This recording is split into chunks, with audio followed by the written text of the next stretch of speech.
Здрасте! А вы не знаете, где тут праздник кузнецов-то? Недалеко, вот в эту сторону. Ну все, поехали. Анастасия и Захар Заволокины – дети самого известного гармониста России Геннадия Заволокина и ведущие программы «Играй, гармонь, любимая» как будто совсем недавно приезжали на кузнечный фестиваль «Кыртайка».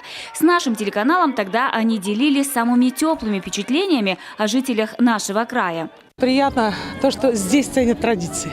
То, что свое родное за это будут стоять горой.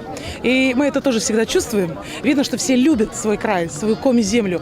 И мы этим заражаемся и тоже начинаем любить. Этими теплыми впечатлениями авторы и поделились со зрителями своей программы. На кадрах народные песни и знойный день, музыканты со всей республики и ритмичный перезвон кузнечных молотков. На фестивале было больше 7000 человек, и веселиться никто не стеснялся.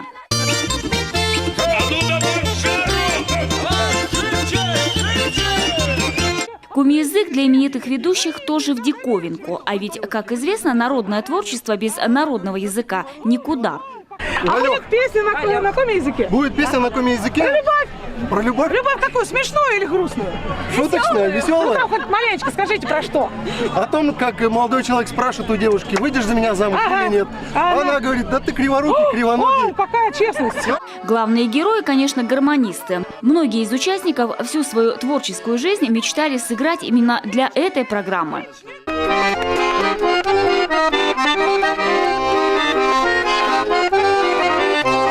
Смотря на игру и душевные разговоры, невольно поражаешься музыкальному таланту и неподдельной искренности наших земляков.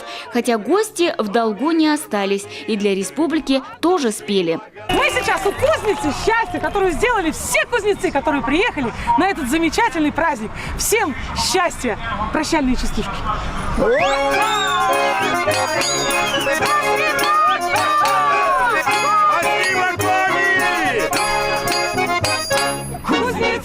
Молодцы, сыновья и отцы.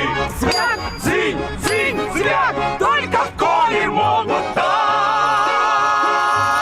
Анастасия Тюрнина, Евгений Стокас, телеканал Юрган.